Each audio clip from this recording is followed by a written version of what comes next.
Delmarva Almanac presents Arts and Times, the Eastern Shore's quarterly arts magazine and community calendar. Each quarter, we highlight regional artists who work and show in our area, as well as some of our must-see cultural and natural attractions. You might say that Scot Dolby is a fly fisher who paints, or you could say that he is a painter who loves fly fishing. After a career as an elementary school teacher, Scot decided to take up both these endeavors full-time.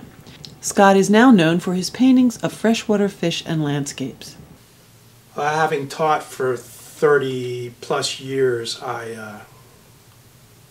in the year 2000, I decided that instead of trying to get summer work, I would try to pay myself to sit at the desk and paint. So I painted a series of large fish like this one over here, and then I went out into the art world, and I got a show at the Globe Theater when Kay Patton was running it, and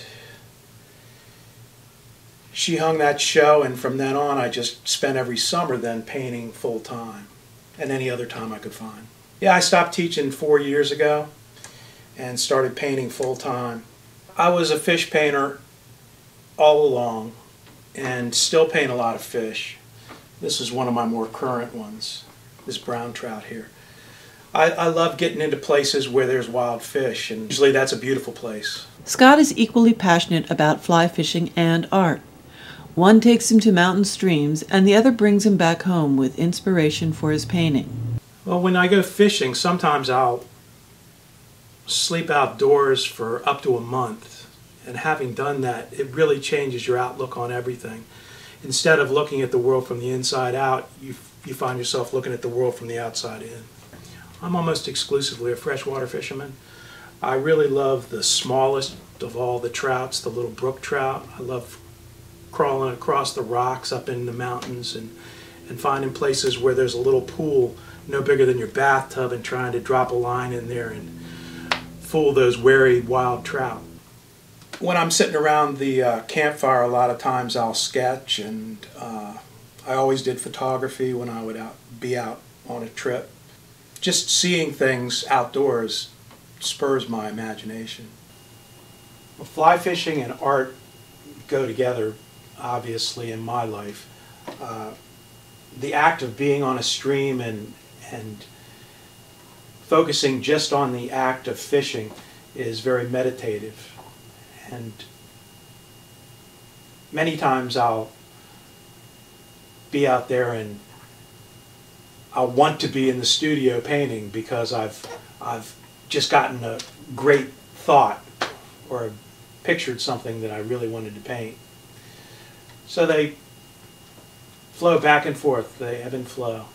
Several years of experimentation with watercolors, oils, and acrylics helped Scot develop his painting style, which continually references his outdoor experiences.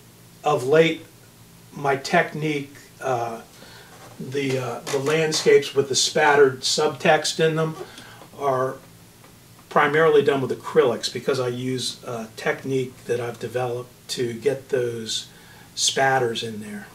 It's kind of like a trout stream. There's certain areas in the trout stream that are of interest to a fisher, and you want to concentrate on those areas. And when I'm out riding or hiking or canoeing or something, I find those same areas, and I try to focus a lot of my work on those areas that are catching my attention.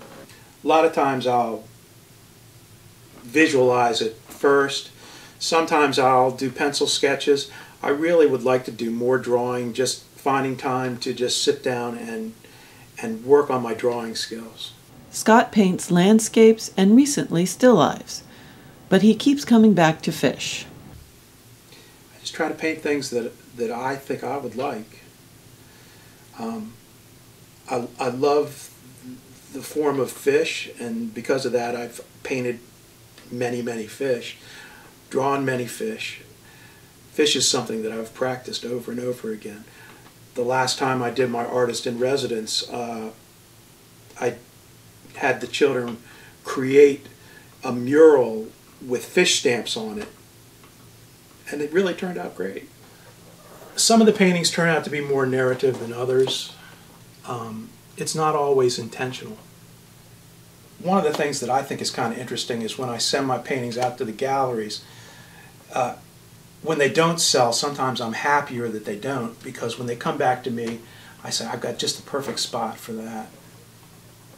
And they look totally different to me sometimes when I see them again after having sent them out and been away from them for a while. Plein air painting, or painting outdoors, has increased in popularity recently, with several public events held here on the shore annually.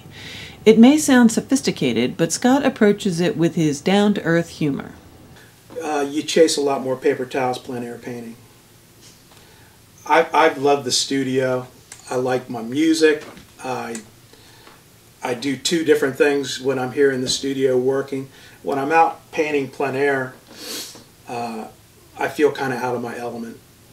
I'd like to get better at it. I've participated in every Paint Snow Hill that there's ever been, but there are painters that do a lot more of the plein air than I do. Well, the one thing I really didn't consider about the life of an artist is how much time you spend with your dog. It's a solitary life much of the time. My wife works all day in school. She spends all day talking, interfacing, working with kids and administrators and parents, and when she comes home, she's not real chatty. But I feel like talking. So it's two different worlds there that intersect. Scott was greatly influenced by renowned landscape artist and fellow fly fisher Russell Chatham. The film, A River Runs Through It, and the book it was based on, has awakened many to the poetry of fly fishing, including Scott. Yeah, Norman Maclean's one of my favorite fishing authors.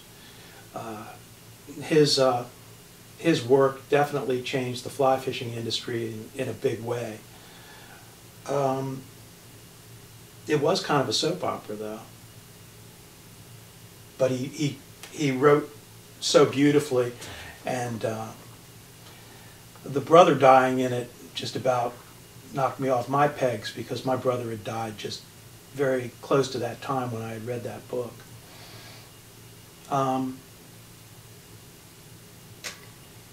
The beauty in fly fishing is that it quiets your mind and allows you to think. And there is a certain attitude that it creates in a person, I believe. If I wasn't a fly fisher, I don't think I'd be the same person I am today. Creativity is my life source. I think it's all of our life source. And without creativity, I don't think that this world would be a place worth habitating.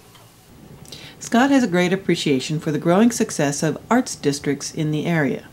Well, Snow Hill has really developed as an art community in the last couple of years, and pretty much developed at the same time frame when I was starting to get interested in it myself. We have Paint Snow Hill coming up in April. Very exciting time here in Snow Hill. We have artists coming from all over the United States this year. 60-some artists, and it's just kind of an exciting atmosphere to have right here in our little town. Scott shows his work at galleries like Bishop Stock in Snow Hill. His work can be seen at that'sadolby.com.